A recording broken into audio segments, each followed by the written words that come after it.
ఈరోజు మనము క్షీరదాల ప్రత్యుత్పత్తి వ్యవస్థపై అంతఃస్రావక గ్రంథుల యొక్క ప్రభావము, క్షీరదాల ప్రత్యుత్పత్తి వ్యవస్థపై హార్మోన్ల ప్రభావము ఎట్లయినా చదువుకోవచ్చు. Hormonal control of reproduction in mammals, hormonal control of reproduction in mammals, క్షీరదాల యొక్క ప్రత్యుత్పత్తి వ్యవస్థపై అంతఃస్రావక గ్రంథుల యొక్క నియంత్రణ, control of reproductive system by the hormones. ఈరోజు ఈ టాపిక్ గురించి మనం చదువుకోబోతున్నాం. మానవుడు మరియు ఉన్నత శ్రేణికి చెందిన జంతువుల్లో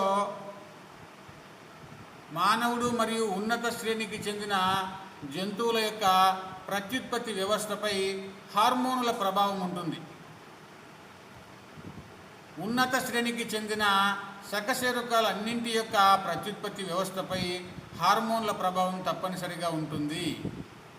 మరి ఏ హార్మోన్లు ప్రత్యుత్పత్తి వ్యవస్థను నియంత్రిస్తాయి అంటే, మనము పీనియల్ హైపోథలామస్ నుంచి ఉత్పత్తి అయ్యే గోనడోట్రోపిన్ రిలీజింగ్ హార్మోన్స్, పీయూష గ్రంథి నుంచి ఉత్పత్తి అయ్యే ఫాలికల్ స్టిమ్యులేటింగ్ హార్మోను మరియు ల్యూటినైజింగ్ హార్మోను, తర్వాత బీజకోశాల నుంచి ఉత్పత్తి అయ్యే ఆండ్రోజన్స్, ఈస్ట్రోజన్స్ అనే హార్మోన్లు ప్రత్యుత్పత్తి వ్యవస్థను నియంత్రిస్తాయి.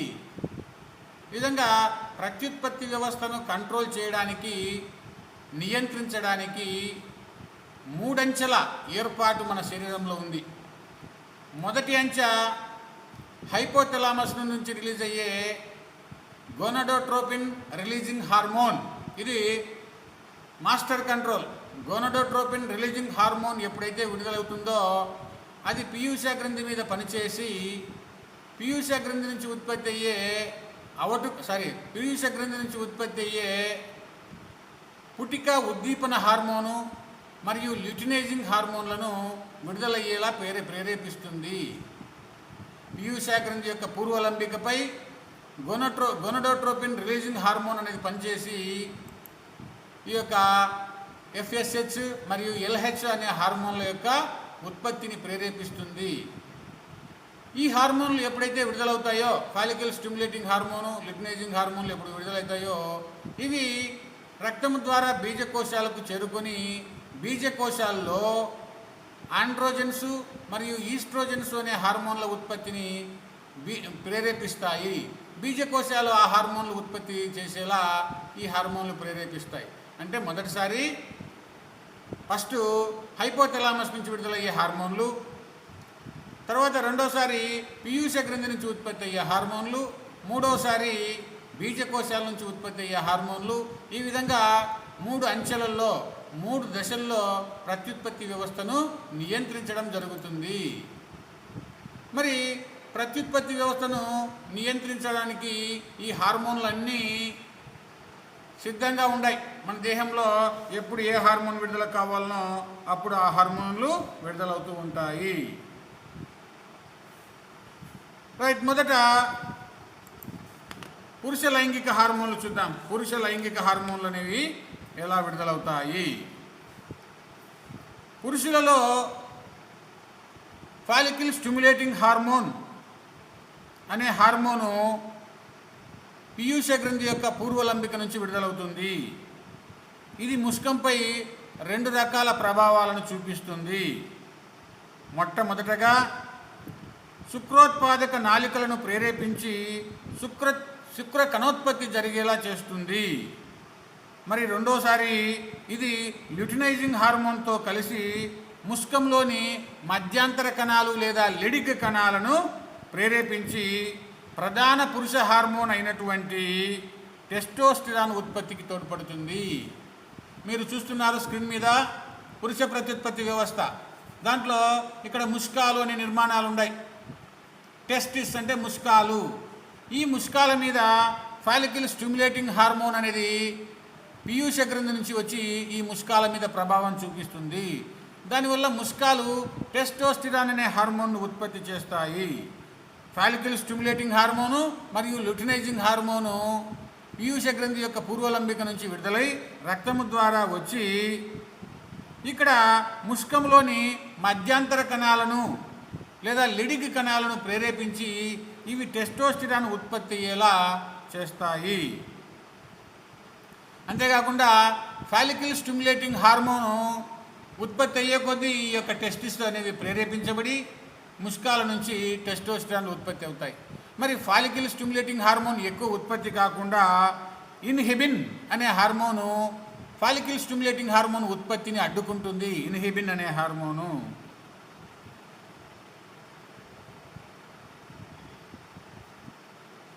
ప్రత్యుత్పత్తి వ్యవస్థలో అనుబంధమైన పురుష ప్రాథమిక లైంగిక లక్షణాలు ముష్కాలు, శుక్రకణాలు, ఇతర భాగాల అభివృద్ధి, శుక్రోత్పత్తి ఇవన్నీ సకాలంలో జరిగేలా ఈ హార్మోన్లన్నీ చేస్తాయి. ఫాలికల్ స్టిమ్యులేటింగ్ హార్మోన్ ఏం చేస్తుందంటే ఇక్కడ ముష్కాలలో ఉండే శుక్రోత్పాదక నాళికలు మరియు శుక్రవాహికలు మరియు లిడిగ్ కణాలను ప్రేరేపించి వాటి పెరుగుదలలో తోడ్పడమే కాకుండా శుక్ర కణాల ఉత్పత్తికి అవి మార్గం సుగమం చేస్తాయి. ప్రత్యుత్పత్తి వ్యవస్థతో ప్రత్యక్ష సంబంధం కలిగి ఉండని పురుష ద్వితీయ లైంగిక లక్షణాలు పురుషుల్లో ఏర్పడతాయి. పురుషుల్లో ద్వితీయ లైంగిక లక్షణాలు ఏర్పడతాయి. ఎప్పుడు? పీయూష గ్రంథి నుంచి ఉత్పత్తి అయ్యే ఫాలికల్ స్టిమ్యులేటింగ్ హార్మోను ఈ ముష్కాల మీద ప్రభావం చూపినప్పుడు, ముష్కాలు టెస్టోస్టిరాన్ అనే హార్మోన్ను ఉత్పత్తి చేసినప్పుడు ఇవి ద్వితీయ లైంగిక లక్షణాలు ఏర్పడేలా చేస్తాయి. ఏమిటి ద్వితీయ లైంగిక లక్షణాలు పురుషుల్లో? పురుషుల కంఠధ్వనిలో మార్పు, ముఖము జగన భాగాలలో రోమాలు రావడం, కండరాల అభివృద్ధి, ఈ విధంగా పురుషుల్లో ద్వితీయ లైంగిక లక్షణాలు ఏర్పడతాయి. ఈ విధంగా పురుష ప్రత్యుత్పత్తి వ్యవస్థలో ప్రధానంగా పాత్ర వహించే హార్మోన్లు మొదట హైపోథెలామస్ నుంచి విడుదలయ్యే గోనడోట్రోపిన్ రిలీజింగ్ హార్మోను, తర్వాత పిట్యూటరీ గ్రంథి నుంచి విడుదలయ్యే ఫాలికల్ స్టిమ్యులేటింగ్ హార్మోను మరియు ల్యూటినైజింగ్ హార్మోను, తర్వాత బీజకోశాల నుంచి ఉత్పత్తి అయ్యే టెస్టోస్టిరాన్ అనే హార్మోన్లు ఇవి ప్రధాన పాత్ర వహిస్తాయి. అధివృక్క గ్రంథి నుంచి విడుదలయ్యే కొన్ని సెక్స్ హార్మోన్లు కూడా ఇక్కడ పురుష లైంగిక ప్రత్యుత్పత్తి వ్యవస్థలో ప్రధాన పాత్ర వహిస్తాయి. చూడండి, మొదట హైపోథెలామస్ నుంచి గోనడోట్రోపిన్ రిలీజింగ్ హార్మోన్ ఉత్పత్తి అవుతుంది. ఇది పీయూష గ్రంథిపై పనిచేస్తుంది. ఈ పీయూష గ్రంథి ఫాలికల్ స్టిమ్యులేటింగ్ హార్మోను మరియు ల్యూటిలైజింగ్ హార్మోన్లను విడుదల చేస్తుంది. ఈ రెండు బీజకోశాలను ప్రేరేపిస్తాయి. మరి బీజకోశాలు పురుషుల్లో అయితే ముష్కాల నుంచి, బీజకోశాలు అంటే ముష్కాలు, పురుషుల్లో ముష్కాల నుంచి ఆండ్రోజన్లోనే హార్మోను, స్త్రీజీవుల్లో బీజకోశాల నుంచి ఈస్ట్రోజన్లోనే హార్మోన్లు విడుదలవుతాయి. ఈ విధంగా హార్మోన్లు విడుదలవుతాయి. పురుషుల్లో ఇక్కడ ముష్కం అడ్డుకోత, పింక్ రంగులో మీరు చూస్తున్నది ముష్కం అడ్డుకోత. ముష్కం అడ్డుకోతలో ఈ పింక్ రంగులో కనిపిస్తే వలయాకార నిర్మాణాలను శుక్రోత్పాదక నాళికలు అంటారు. ఇక్కడ పెద్దగా వేయడం జరిగింది. దీన్ని శుక్రోత్పాదక నాళిక అంటారు. ఈ శుక్రోత్పాదక నాళికలో శుక్రకణాలు తయారవుతాయి. అంతేకాకుండా ఆ శుక్ర మాతృకణాల మధ్యలో అక్కడక్కడ లిడిగ్ కణాలు లేదా మధ్యాంతర కణాలు అనేవి ఉంటాయి. ఈ విధంగా ముష్కాల యొక్క నిర్మాణం, అంతర్నిర్మాణము ఉంటుంది. ఇవన్నీ సక్రమంగా ఉన్నప్పుడు హైపోథెలామస్ నుంచి విడుదలయ్యే గోనడోట్రోపిన్ రిలీజింగ్ హార్మోను పీయూష గ్రంథి మీద పనిచేసి ఎఫ్ఎస్హెచ్, ఎల్హెచ్ అనే హార్మోన్లు ఉత్పత్తి అయ్యేలా చేస్తుంది. ఈ హార్మోన్లు ముష్కాల మీద పనిచేసి టెస్టోస్టిరాన్ను ఉత్పత్తి చేస్తాయి. ఆ విధంగా పురుషుల్లో హార్మోన్ల ఉత్పత్తి జరుగుతుంది. నెక్స్ట్, స్త్రీజీవుల్లో లైంగిక హార్మోన్లు ఏ విధంగా ఉత్పత్తి అవుతాయి, అవి ఏం పనిచేస్తాయి అనేది ఇప్పుడు చూద్దాం. స్త్రీజీవి యొక్క ప్రత్యుత్పత్తి వ్యవస్థ ఈ విధంగా ఉంటుంది. ఈ ఎల్లో కలర్లో ఉండే భాగాలను స్త్రీబీజ కోశాలు అంటారు లేదా అండాశయాలు అంటారు. అక్కడి నుంచి వచ్చేది దీనిని ఫాలోపియన్ ట్యూబ్ ఫలోపియన్ ట్యూబ్ అనే నాళము ఈ విధంగా బీజవాహిక, స్త్రీ బీజవాహిక అనేది ఇట్లా ప్రయాణిస్తుంది. ఇక్కడ రెడ్ కలర్లో కనిపించే ఈ భాగాన్ని గర్భాశయము అంటారు. గర్భాశయం నుంచి యోని ఈ విధంగా బయటికి తెరుచుకుంటుంది. తర్వాత స్త్రీ జననరంధ్రము ద్వారా ఈ విధంగా బయటికి ఓపెనింగ్ అనేది ఉంటుంది. ఇది స్త్రీ ప్రత్యుత్పత్తి వ్యవస్థ యొక్క నిర్మాణం. మరి ఈ స్త్రీ ప్రత్యుత్పత్తి వ్యవస్థలో ఏం హార్మోన్లు విడుదలవుతాయి? బాలికలలో యవ్వనారంభము మరియు ప్రజనన శక్తి అనేవి ఫాలికల్ స్టిమ్యులేటింగ్ హార్మోను మరియు ల్యూటినైజింగ్ హార్మోన్ల ప్రభావం వల్ల స్త్రీజీవుల్లో ఈస్ట్రోజన్లు అనే హార్మోన్లు ఉత్పత్తి అవుతాయి. ఇక్కడ స్త్రీబీజ కోశాలు ఉన్నాయి ఎల్లో కలర్లో. వీటి మీద ఫాలికల్ స్టిమ్యులేటింగ్ హార్మోన్ మరియు ల్యూటినైజింగ్ హార్మోన్ పీయూష గ్రంథి నుంచి ఉత్పత్తి అయ్యే ఆ రెండు హార్మోన్లు ఈ బీజకోశాల మీద పనిచేయడం వల్ల ఈ బీజకోశాలు ఈస్ట్రోజన్లు అనే హార్మోన్ను ఉత్పత్తి చేస్తాయి. ఈస్ట్రోజన్లు అనే హార్మోన్ల వల్ల స్త్రీజీవుల్లో ద్వితీయ లైంగిక లక్షణాలు ఏర్పడతాయి. ఏమిటి స్త్రీజీవుల్లో ద్వితీయ లైంగిక లక్షణాలు?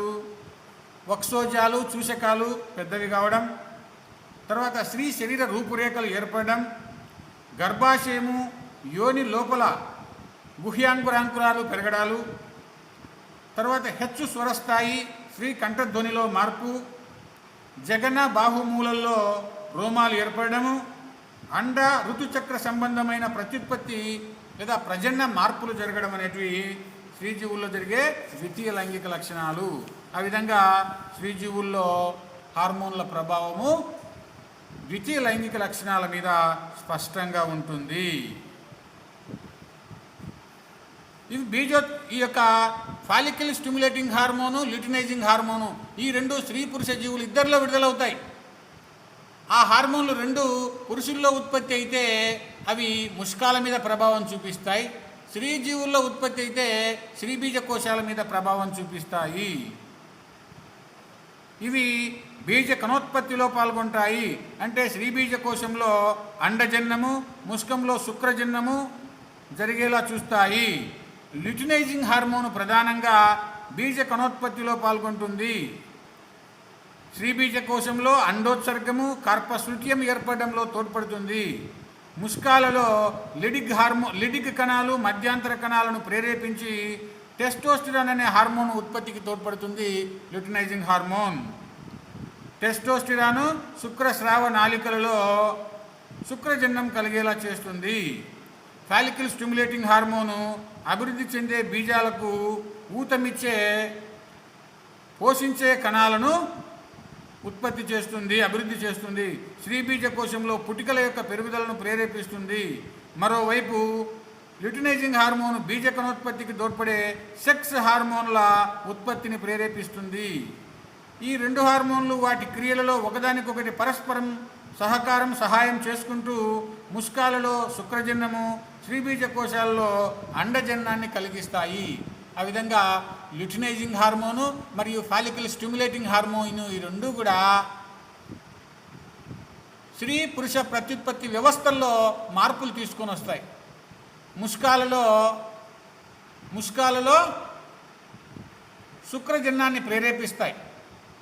స్త్రీబీజ కోశంలో అండజన్నాన్ని ప్రేరేపిస్తుంది. అంతేకాకుండా ఆ ప్రత్యుత్పత్తి అవయవాల పెరుగుదలకు తోడ్పడతాయి.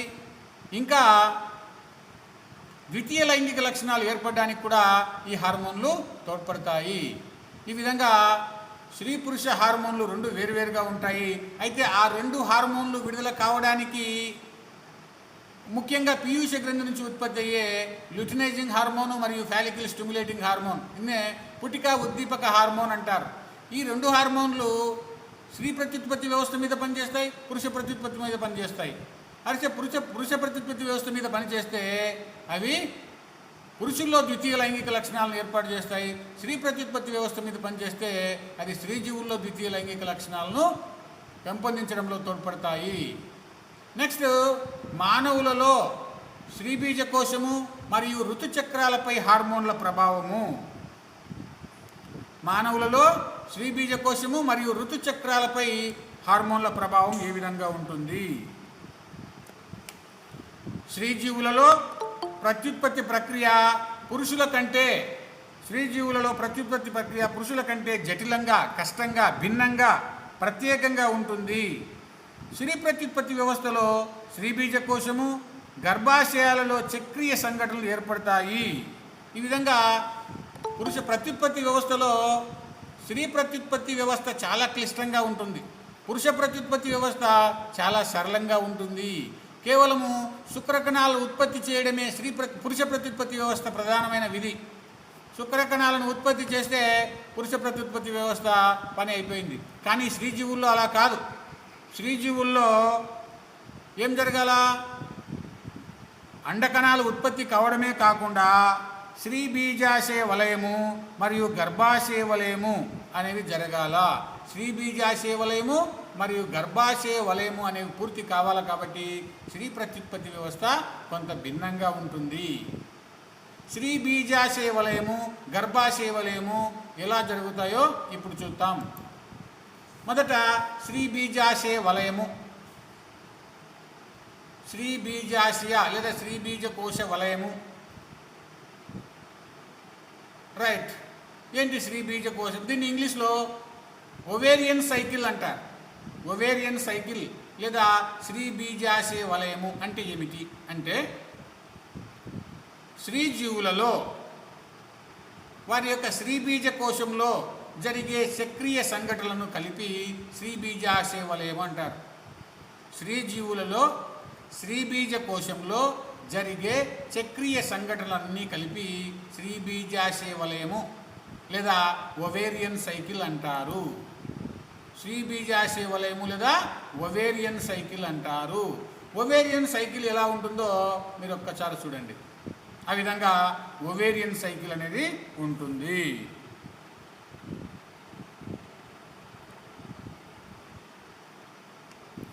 ఈ ఒవేరియన్ సైకిల్ కానీ లేదా యుటరైన్ సైకిల్ కానీ ఈ రెండు కూడా హైపోథెలామస్, పిట్యూటరీ గ్రంథులు మరియు స్త్రీ బీజకోశపు హార్మోన్లతో సమన్వయం చేయబడతాయి. ఈ రెండు వలయాలు స్త్రీ బీజాశయ వలయము, గర్భాశయ వలయము ఈ రెండు కూడా పిట్యూటరీ గ్రంథి నుంచి ఉత్పత్తి అయ్యే హార్మోన్లు, హైపోథలామస్ నుంచి ఉత్పత్తి అయ్యే హార్మోన్లు, స్త్రీ బీజకోశపు హార్మోన్లతో ఈ వలయాలన్నీ సమన్వయం చేయబడతాయి. మొదట స్త్రీ బీజాశయ వలయం గురించి మనం చదువుకుంటున్నాం. స్త్రీ బీజాశయ వలయంలో రెండు దశలు ఉన్నాయి. ఒకటి పుటికా దశ, రెండు ల్యూటియల్ దశ. ఈ రెండు దశలు మనము స్త్రీ బీజాశయ వలయంలో భాగంగా చదువుకుంటున్నాం. స్త్రీ బీజాశయ వలయంలో రెండు దశలు ఉన్నాయి. స్త్రీ బీజాశయ వలయం అంటే మళ్ళీ ఒకసారి చెప్తూ చూడండి. స్త్రీ బీజాశయంలో జరిగే చక్రీయ సంఘటనలను స్త్రీ బీజాశయ వలయము లేదా ఒవేరియన్ సైకిల్ అంటారు. ఈ ఒవేరియన్ సైకిల్లో రెండు ఉపదశలు ఉన్నాయి. ఒకటి పుటికా దశ, రెండు ల్యూటియల్ దశ అనే రెండు దశలు ఉన్నాయి. మరి ఈ రెండు దశలను చూద్దాం. మొదటి దశ పుటికా దశ. స్త్రీ బీజకోశం నుంచి అండం విడుదల, పుటికా కణజాలం కార్పస్ ల్యూటియంగా మార్పు చెందడం జరుగుతుంది. ఈ దశనే ల్యూటియల్ దశ అంటారు. స్త్రీజీవులలో స్త్రీ బీజకోశం నుంచి అండం విడుదలై ఆ విడుదలైపోగా మిగిలిన స్త్రీ బీజకోశ పుటిక కార్పస్ ల్యూటియంగా మార్పు చెందే వరకు ఉండే దశలను ల్యూటియల్ దశ అంటారు. హైపోథలామస్ నుంచి గోనడోట్రోపిన్ రిలీజింగ్ హార్మోన్ అనేది విడుదల కావడంలో ఈ దశ ప్రారంభమవుతుంది. హైపోథలామస్ నుంచి విడుదలయ్యే ఈ యొక్క గోనడోట్రోపిన్ రిలీజింగ్ హార్మోన్ విడుదల కావడంతో ఈ దశ ప్రారంభమవుతుంది. ఈ గోనడోట్రోపిన్ రిలీజింగ్ హార్మోన్ విడుదలైన తర్వాత ఇది పీయూష గ్రంథిలో పూర్వలంబికను ప్రేరేపించి ఫాలికల్ స్టిమ్యులేటింగ్ హార్మోన్ను విడుదలయ్యేలా ప్రేరేపిస్తుంది. ఫాలికల్ స్టిమ్యులేటింగ్ హార్మోన్ విడుదల కావడంతో పుటికా దశ ప్రారంభమవుతుంది. ఈ హార్మోన్ పరిణతి చెందుతున్న ఊసైట్ చుట్టూ ఉండే పుటికల పెరుగుదలను ప్రేరేపిస్తుంది. మీరు బాగా ఇక్కడ డయాగ్రామ్లో చూడండి. బొమ్మలో మీకు కనిపించేదంతా కూడా దాన్ని స్త్రీ బీజాశయము లేదా ఓవరీ అంటారు. ఇంగ్లీష్లో స్త్రీ బీజాశయము లేదా ఓవరీ అంటారు. ఈ ఓవరీలో అనేక అభివృద్ధి చెందుతున్న అండాలు ఉంటాయి. వివిధ దశలలో అభివృద్ధి చెందుతున్న అండాలు లేదా పుటికా కణాలు అనేవి వాటి చుట్టూ, అండాల చుట్టూ పుటికా కణాలు ఉంటాయి.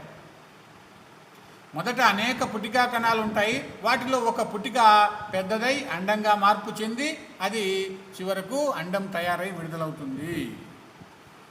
ఫాలికల్ స్టిమ్యులేటింగ్ హార్మోన్ విడుదల కావడంతో ఈ యొక్క పుటికా దశ ప్రారంభమవుతుంది. ఈ హార్మోను పరిణితి చెందుతున్న ఊసైట్ చుట్టూ, ఇక్కడ పరిణితి చెందుతున్న ఊసైట్ ఉంది, దాని చుట్టూ అనేక పుటికల పెరుగుదలను ప్రేరేపిస్తుంది. అయితే ఒక పుటిక మాత్రమే మిగతా వాటికంటే భిన్నంగా పెరిగి పెద్దదవుతుంది. పెరుగుతున్న పుటికలు ఈస్ట్రోజన్ అనే హార్మోన్ను ఉత్పత్తి చేస్తాయి. ఈ అండం చుట్టూ ఉండే పుటికలన్నీ కూడా ఈస్ట్రోజన్ అనే హార్మోన్ ఉత్పత్తి చేస్తాయి. ఈస్ట్రోజన్ అనే హార్మోన్ను ఉత్పత్తి చేస్తాయి. ఈ విధంగా స్త్రీబీజ కోశములో అండాలు అనేవి పెరుగుతాయి, విడుదలవుతాయి. ఆ విధంగా మొదట ల్యూటియల్ దశలో అండాలు పెరగడం అనేది జరుగుతుంది. ల్యూటినైజింగ్ హార్మోన్ ఎప్పుడు విడుదలవుతుందో అప్పుడు ఇది అభివృద్ధి చెందిన పుటికల నుంచి అండాలు విడుదల కావడాన్ని ప్రేరేపిస్తుంది. దాన్నే అండోత్సర్గము అంటారు. ఇది ల్యూటినైజింగ్ హార్మోను పుటిక యొక్క చివరి పరిణితిని కలిగిస్తుంది. అంటే అన్ని పుటికల యొక్క అభివృద్ధిని ఇది కలిగిస్తుంది, అన్ని పుటికల యొక్క అభివృద్ధిని ప్రేరేపిస్తుంది. ఈ సమయంలో ఊసైట్ చుట్టూ అంతర్ద్రవంతో నిండిన కుహరం ఏర్పడుతుంది. ద్రవంతో నిండిన ఈ పుటికను గ్రాఫియన్ పుటిక అంటారు. ఈ విధంగా ద్రవంతో నిండినటువంటి ఇటువంటి పుటికను గ్రాఫియన్ పుటిక అంటారు. ల్యూటినైజింగ్ హార్మోన్ గాఢత అధికమైనప్పుడు గ్రాఫియన్ పుటికతో పాటు స్త్రీబీజ కోశ గోడ పగిలి అండం విడుదలవుతుంది. ఈ గోడ పగిలిపోయి అండం బయటికి విడుదలవుతుంది. ఈ విధంగా స్త్రీబీజ కోశం నుంచి అండం విడుదల కావడాన్ని ఏమంటారు? అండోత్సర్గము లేదా ఓవ్యులేషన్ అంటారు. స్త్రీబీజ కోశంలో జరిగే మార్పులు మీరు స్క్రీన్ మీద వరుసగా చూడొచ్చు. మొదట ఈ విధంగా అండకణం ఒకటి ఉంటుంది, దాని చుట్టూ పుటికా కణాలు పెరుగుతాయి, పుటికా కణాల సంఖ్య పెరుగుతుంది. తర్వాత దాని చుట్టూ అనేక పొరలు ఏర్పడతాయి, మధ్యలో కొంత ద్రవంతో నిండిన ప్రదేశం ఏర్పడుతుంది.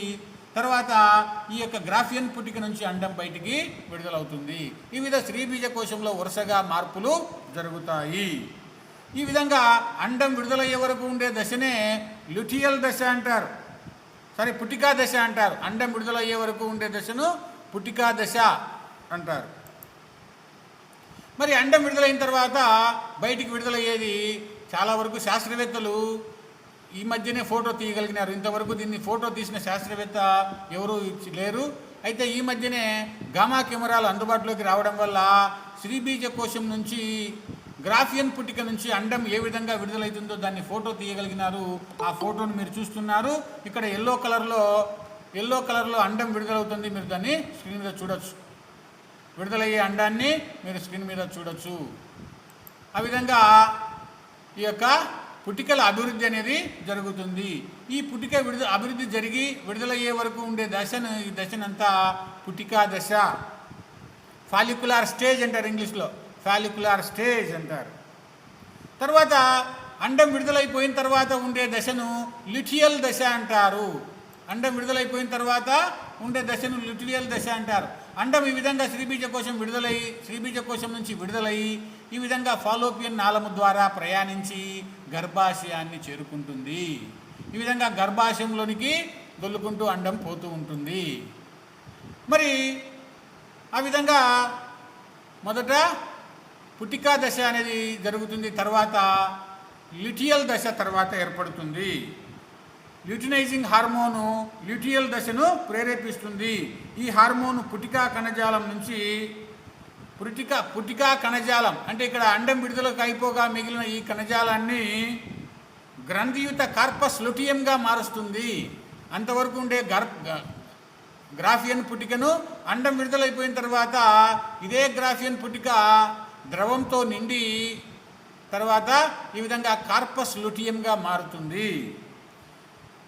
ఈ కార్పస్ ల్యూటియంగా మారడాన్ని ల్యూటినైజింగ్ చర్య అంటారు. ఈ ల్యూటినైజింగ్ చర్యకు పాల్పడుతుంది కాబట్టి, ల్యూటినైజింగ్ చర్యను ప్రేరేపిస్తుంది కాబట్టి ఆ హార్మోన్ను ల్యూటినైజింగ్ హార్మోన్ అంటారు. దీనివల్ల ఏమవుతుంది, కార్పస్ లుటియం, ఇక్కడ ఏర్పడినటువంటి కార్పస్ లుటియం అంతఃస్రావక గ్రంథిగా పనిచేస్తుంది. అంతేకాకుండా ఈ కార్పస్ లుటియం నుండి ఈస్ట్రోజన్, ప్రొజెస్టిరాన్ అనే 2 హార్మోన్లు ఉత్పత్తి అవుతాయి. కార్పస్ లుటియం నుంచి ఈస్ట్రోజన్, ప్రొజెస్టిరాన్ అనే హార్మోన్లు విడుదలవుతాయి. మరి వీటి యొక్క గాఢత పెరిగితే అవి వాటంతటవే నెగటివ్ ఫీడ్బ్యాక్ ద్వారా నియంత్రించబడతాయి. ఆ విధంగా ఇదంతా కూడా శ్రీబీజాశయ వలయం అంటారు. శ్రీబీజాశయ వలయంలో మొదట ఈ విధంగా పుటికా దశ ఉంటుంది, తర్వాత లుటియల్ దశ ఉంటుంది. గ్రాఫియన్ పుటికలో అండం అభివృద్ధి చెందే వరకు ఉండే ఈ దశలన్నిటినీ పుటికా దశ అంటారు. తర్వాత అండోత్సర్గం జరుగుతుంది, ఓవ్యులేషన్ జరుగుతుంది. తర్వాత గ్రాఫియన్ పుటిక మార్పు చెంది కార్పస్ లుటియంగా ఏర్పడుతుంది. ఈ కార్పస్ లుటియం నుంచి ఈస్ట్రోజన్ మరియు ప్రొజెస్టిరాన్ అనే హార్మోన్లు ఉత్పత్తి అవుతాయి. ఈ మొత్తం దీన్ని ఏమంటారు, శ్రీబీజాశయ వలయము లేదా ఒవేరియన్ సైకిల్ అంటారు. ఒవేరియన్ సైకిల్ లేదా శ్రీబీజాశయ వలయము అంటారు. తర్వాత రెండోది గర్భాశయ వలయము. దీన్నే యుటిరైన్ వలయము అని కూడా అంటారు. గర్భాశయ వలయము లేదా యుటిరైన్ వలయము లేదా ఋతుచక్ర వలయము అని కూడా అంటారు. యుటిరైన్ వలయం, యుటిరస్ అంటే గర్భాశయం కాబట్టి యుటిరైన్ వలయం అంటారు. తర్వాత దీన్నే ఋతుచక్ర వలయము లేదా మెన్స్ట్రువల్ సైకిల్ అని కూడా అంటారు. మెన్స్ట్రువల్ సైకిల్ అని కూడా అంటారు. మరి దీంట్లో ఎటువంటి మార్పులు జరుగుతాయి ఏంటి? గర్భాశయ వలయం అంటే ఏమిటి? గర్భాశయములో క్రమంగా జరిగే మార్పులన్నిటినీ కలిపి గర్భాశయ వలయము అంటారు. గర్భాశయంలో జరిగే చక్రీయ సంఘటనలను గర్భాశయ వలయము లేదా యుటిరైన్ సైకిల్ అంటారు. గర్భాశయ వలయంలో ఏం జరుగుతాయి? గర్భాశయ వలయంలో మీరు స్క్రీన్ మీద చూడండి.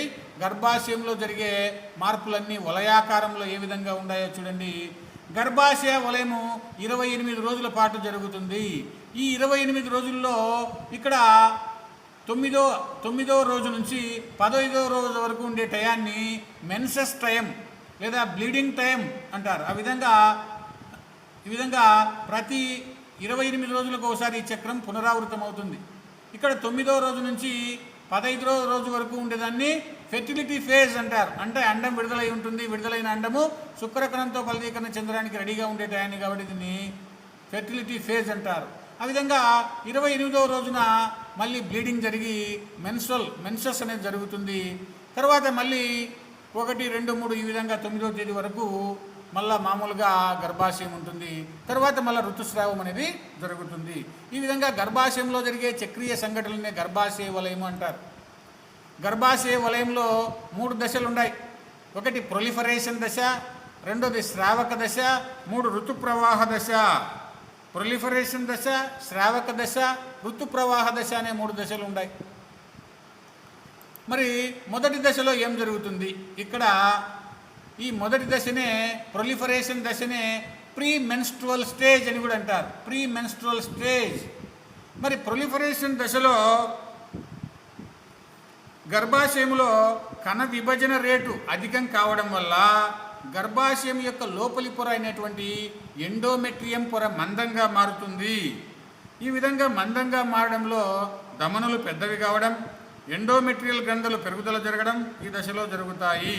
ఈ దశలో గర్భాశయము పిండ ప్రతిస్థాపన కొరకు ఎదురు చూస్తూ ఉంటుంది, సమాయత్తమవుతుంది. కార్పస్ లుటియం స్రవించిన ఈస్ట్రోజన్, ప్రొజెస్టిరాన్ దశలు ఈ యొక్క ప్రొలిఫరేషన్ దశను ప్రేరేపిస్తాయి. ప్రొలిఫరేషన్ దశలో ఏమవుతుంది? గర్భాశయము పిండ ప్రతిస్థాపనకు రెడీ అవుతుంది. గర్భాశయంలో అనేక మార్పులు జరుగుతాయి. గర్భాశయం యొక్క లోపలి పొరను ఎండోమెట్రియం అంటారు. ఈ ఎండోమెట్రియల్ పొరలు మందంగా మారుతాయి. ఇంకా తర్వాత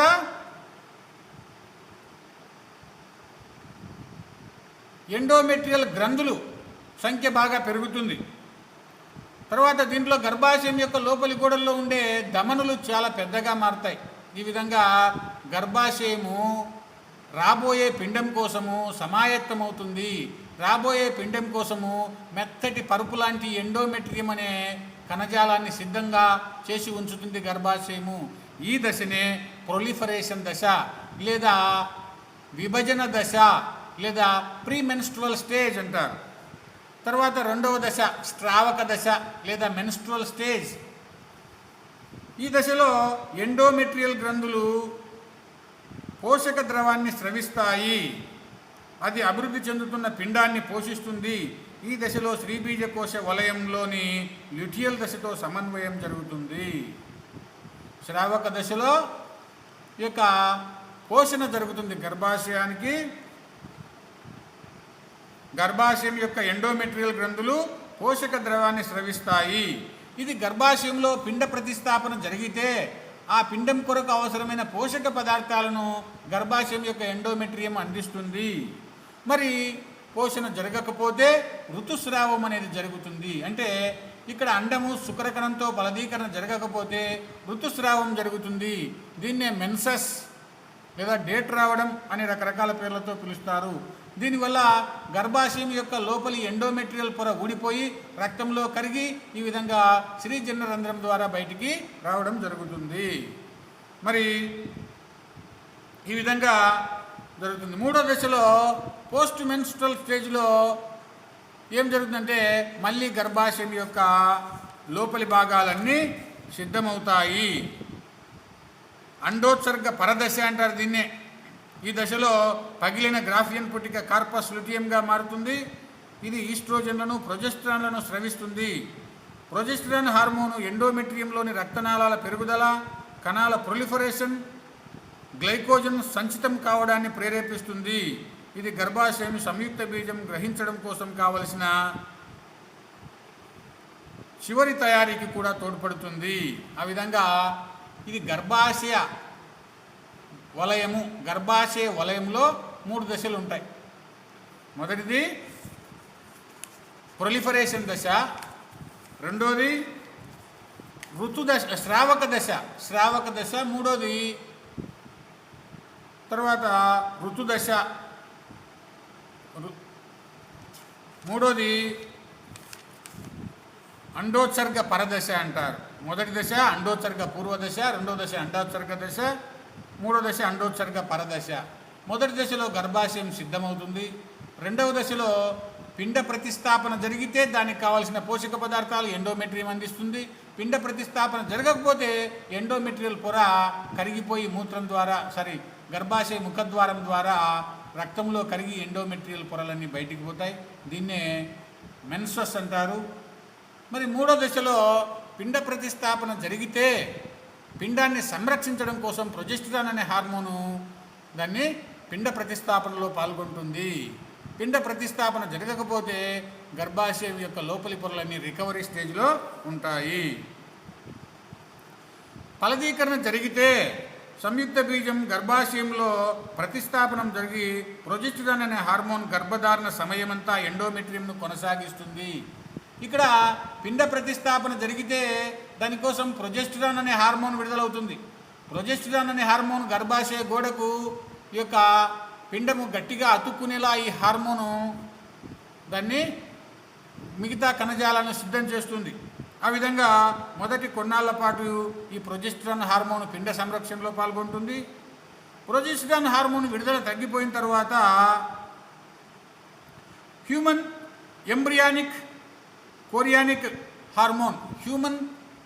కొరియానిక్ గొనడోట్రోపిక్ హార్మోన్ అనేది విడుదలై, అంటే గర్భాశయం యొక్క గోడల నుంచి లేదా పిండ బాహ్య పరాయువు నుంచి విడుదలై ఈ హార్మోన్ పిండ సంరక్షణలో పాల్గొంటుంది. దీన్నే హ్యూమన్ కొరియానిక్ గొనడోట్రోపిక్ హార్మోన్ అంటారు. ఇది కొన్నాళ్ళు పిండ సంరక్షణలో పాల్గొంటుంది. ఈ హార్మోన్ కూడా పరిమాణంలో తగ్గిపోతే తర్వాత జరాయువు నుంచి ప్రొజెస్టరాన్ అనే హార్మోన్ ఉత్పత్తి అయి పిండ సంరక్షణలో పాల్గొంటుంది. ఇది ప్రసవం జరిగి శిశువు జనించే వరకు గర్భధారణను కొనసాగిస్తుంది. ఆ విధంగా గర్భాశయ వలయంలో 3 రకాల హార్మోన్లు గర్భాశయంలో ఉండే పిండాన్ని సంరక్షిస్తాయి.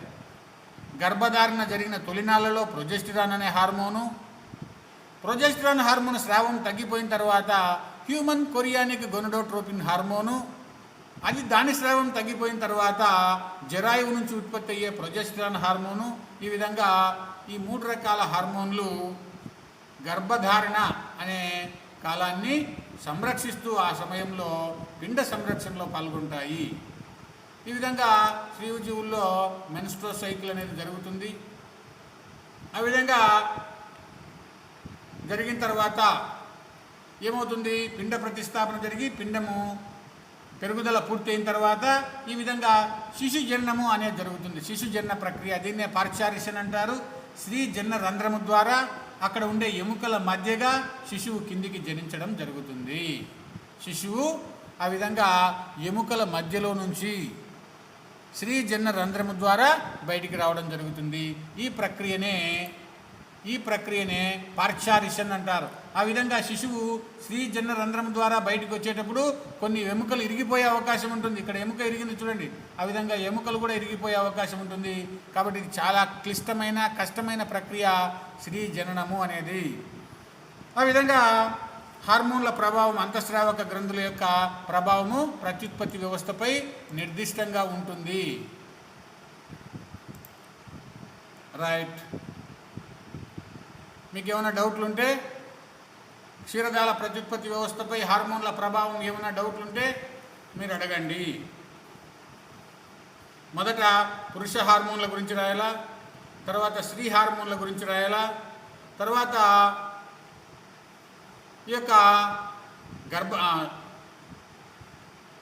శ్రీబీజాశయ వలయం గురించి రాయాలా, తర్వాత గర్భాశయ వలయం గురించి రాయాలా. ఇది హార్మోన్ల ప్రభావం ఏ విధంగా ప్రత్యుత్పత్తి వ్యవస్థపై ఉంటుంది అనేది దీన్ని బట్టి తెలుస్తుంది. మీకు ఏమైనా డౌట్లు ఉంటే అన్మ్యూట్ చేసుకోండి, నాతో మాట్లాడండి. అన్మ్యూట్ చేసుకొని మీకు ఏ డౌట్ వచ్చినా కూడా నన్ను అడగండి. Doubt, any doubt? Jamanna, Lakshmidevi, Jyotsna, ఏం డౌట్స్ లేవు సార్. ఏం లేవు, అర్థమైందా? అర్థమైంది సార్. Right, very good.